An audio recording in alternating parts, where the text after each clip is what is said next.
Son métier de garagiste l'a conduit à mettre les mains dans le cambouis, et c'est là que son envie d'écrire est née, au pied des moteurs de Renault 5, des GS et des ultimes DS des années 70. Les poèmes tout d'abord, et puis, le soir d'un combat de boxe au Palais des Sports de Bordeaux, il va voir Marcel Cerdan Junior. C'est là que tout a commencé réellement, lorsque l'adversaire de Cerdan place un coup bas au chouchou des Français. Mon voisin de droite s'est mis à l'insulter et il est arrivé même plus de l'insulter, et quelque chose qui m'a vraiment touché, il a dit « ça ne m'étonne pas de ce mec, il a une gueule de garagiste ». Donc ça m'a touché encore plus profondément car j'étais moi-même garagiste, donc j'étais touché en plein cœur. La gueule de garagiste, j'ai bien fouillé mon intérieur pour savoir d'où elle venait, et je me suis aperçu qu'elle venait de ma plus tendre enfance.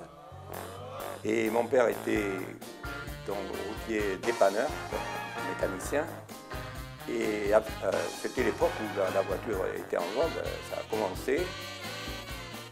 Et je voulais faire un peu comme lui, souvent on veut imiter ses parents, donc j'avais qu'une idée en tête, et c'était faire de la mécanique. Et en plus nous nous ressemblions étrangement, trait par trait, et il est décédé dans son camion à 30 quelques années. Lui ressemblant, on a voulu le faire revivre un peu dans ma personne. J'avais déjà sa gueule. On m'a acheté une combinaison bleu de chauffe qu'il portait régulièrement. Et mon père, aux yeux de ma mère et de ma grand-mère, avait ressuscité. Les garagistes, ils ont une sensibilité.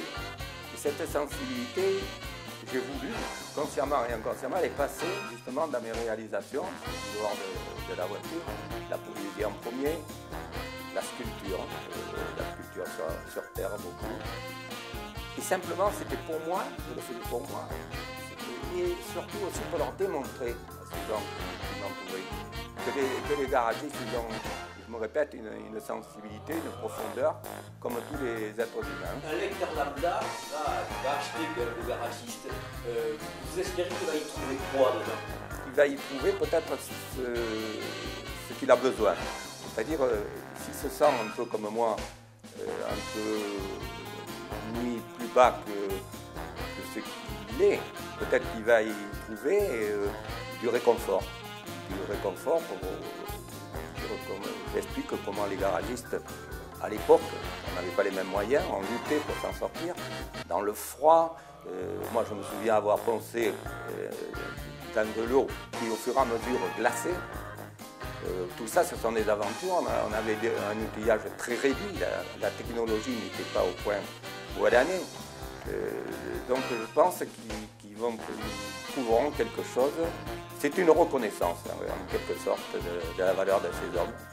Je parle pas mal du travail, justement, dans les lieux qu'ils ont évolué, de l'outillage, pour faire vivre la petite famille. Il fallait lutter contre les gros, comme on disait, les concessions, qui avaient quand même d'autres facilités pour travailler que nous, des horaires très difficiles, des jours de fête écourtés, des vacances écourtées.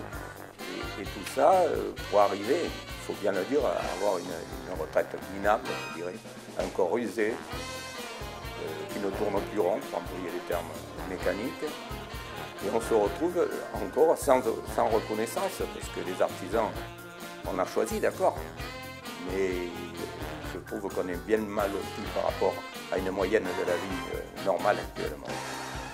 À vous de lire Gueule de garagiste. C'est une œuvre sincère, sortie des plus profonds sentiments et ressentiments d'un homme pour lequel la vie n'aura pas forcément apporté la reconnaissance attendue.